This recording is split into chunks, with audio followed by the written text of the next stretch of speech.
Bonjour Gilles Ménage. Bonjour Nicolas Legrand. Que retenir des annonces d'Emmanuel Macron à Nouméa sur le plan militaire ou encore du déplacement au Vanuatu? Pour en parler ce matin, vous recevez le général Putz. Mon général, bonjour. Bonjour. Commandant supérieur des forces armées de Nouvelle-Calédonie, c'est d'ailleurs inexact ce que je dis puisque officiellement vous ne l'êtes plus depuis hier soir. Oui, exactement. Ma mission se terminait hier soir à minuit, le 31 juillet. Officiellement ou administrativement, je suis aujourd'hui affecté à l'état-major des armées. Et il y a un nouveau comsup, le général Yann Latil, qui arrivera en fin de semaine à Nouméa. Et vous quittez le territoire vous-même ce soir. Et je quitte le territoire ce soir après 2 années bien remplies. Alors mon général, vous avez accompagné le président de la République au Vanuatu. On a vu des images fortes, notamment la première mission, premier déplacement officiel, j'allais dire, de tout nouveau patrouilleur outre-mer, Auguste Bénébic, le chef de l'État qui monte à bord avec le Premier ministre du Vanuatu. Ce sont des moments importants, ça. Oui, c'était d'abord un moment important parce que le président de la République voulait marquer et incarner le fait que la France se réengageait dans le Pacifique Sud. Et il l'a fait en allant visiter le Vanuatu, qui est l'État le plus proche de la Nouvelle-Calédonie. Il est allé également visiter la Papouasie-Nouvelle-Guinée, qui était une étape importante pour le pays le plus peuplé d'Océanie.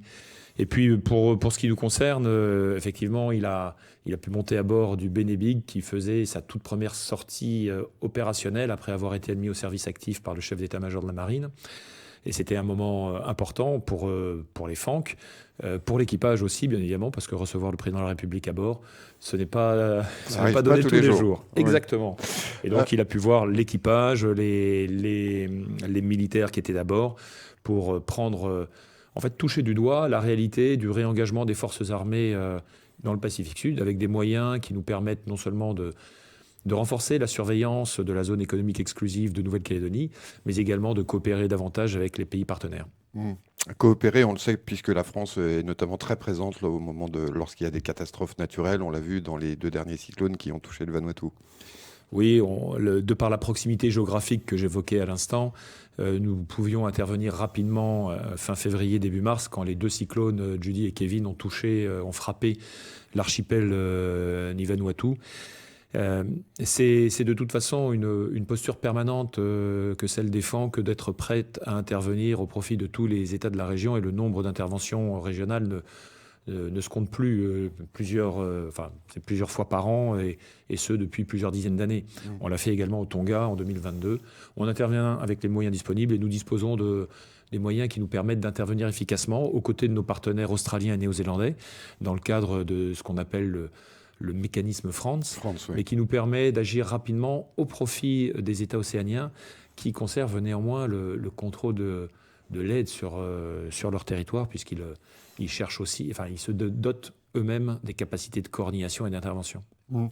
Alors, Nicolas le disait, le chef de l'État fait un certain nombre d'annonces en Nouvelle-Calédonie dans le cadre de la loi de programmation militaire. Alors, il s'agit notamment d'un renforcement des effectifs qui seront présents en Nouvelle-Calédonie. Oui, le président de la République l'a dit, il y aura 200 militaires d'actifs en plus, et cela ne compte pas les réservistes que nous allons recruter, car nous allons, dans les années qui viennent, faire un gros effort de recrutement de réservistes, aussi bien au profit des unités qu'au profit des états-majors. Mais cela montre, avec un accroissement d'environ 15 à 20% selon les effectifs finaux, que là aussi, on renforce dans le Pacifique Sud nos positions et on renforce les FANC. Je note qu'en Polynésie française, les effectifs seront également augmentés. Et ces renforcements nous permettront d'organiser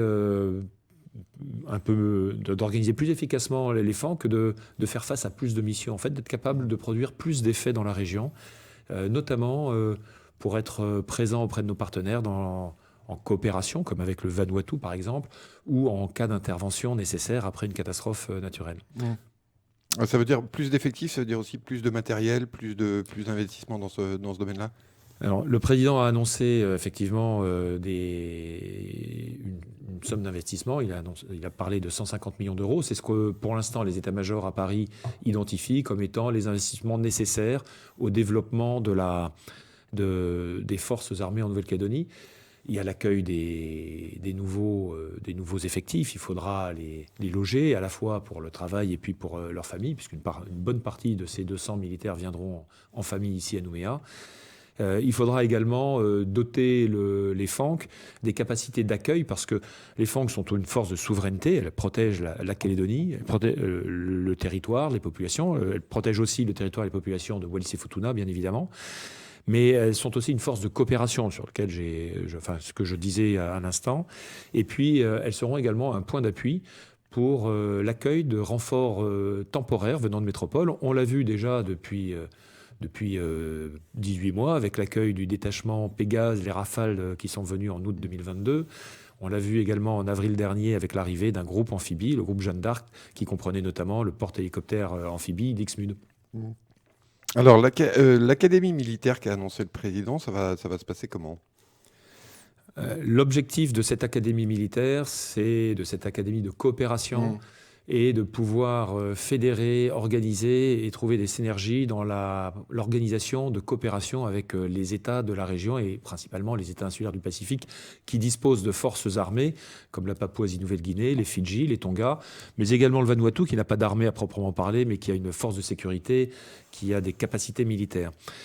Et cette académie sera un pôle de coopération régionale qui labellisera tout un tas d'actions de formation, d'entraînement commun, de formation croisée, parce qu'on a également à apprendre de nos partenaires océaniens.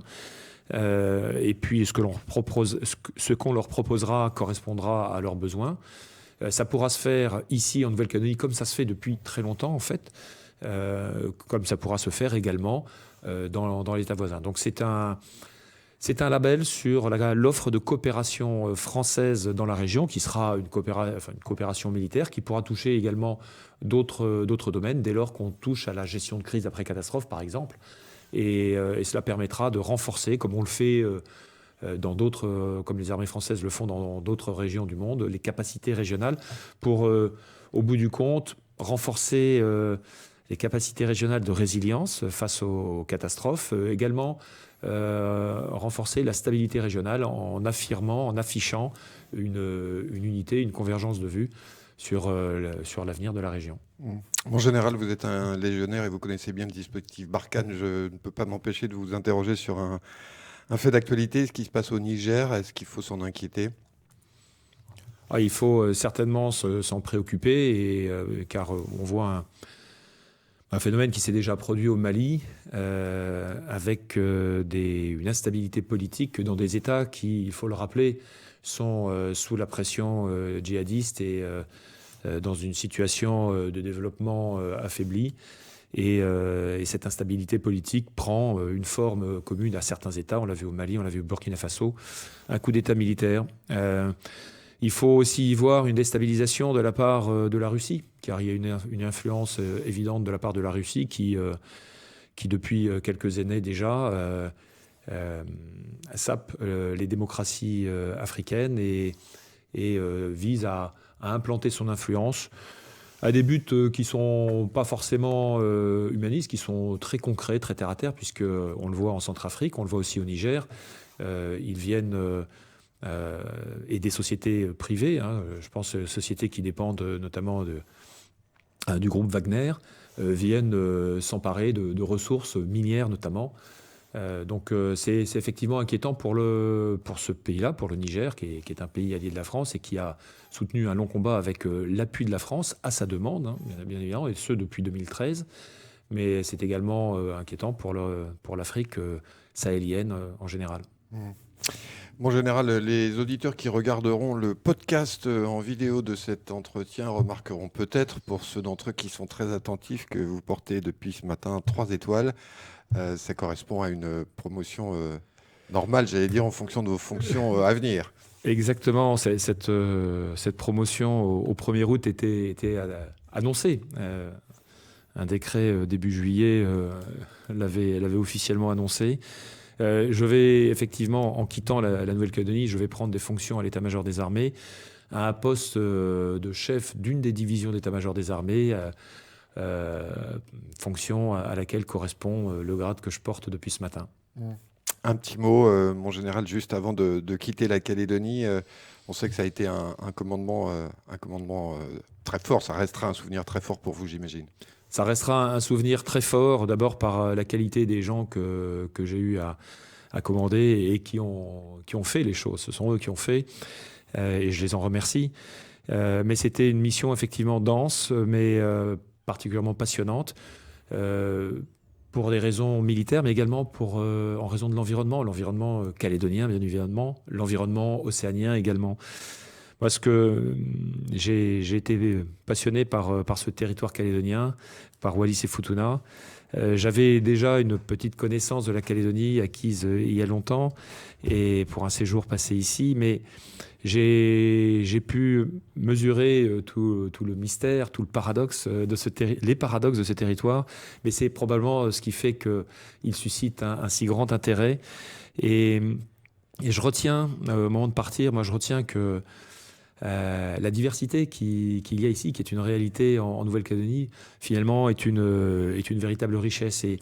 Et si on a beaucoup travaillé avec les FANC au profit de la jeunesse, avec beaucoup d'actions, les classes de défense, les préparations militaires, les réserves, des interactions avec l'éducation, avec l'université bientôt, c'est aussi parce qu'on sait que la jeunesse est capable de faire de cette diversité la richesse pour l'avenir. Alors, moi, je dis au revoir aux Calédoniennes et aux Calédoniens en étant très confiant pour l'avenir et en les remerciant de l'accueil qu'ils ont pu me procurer au cours des nombreux échanges que j'ai eus ici avec toute la population, dans toutes ces communautés et partout sur le territoire.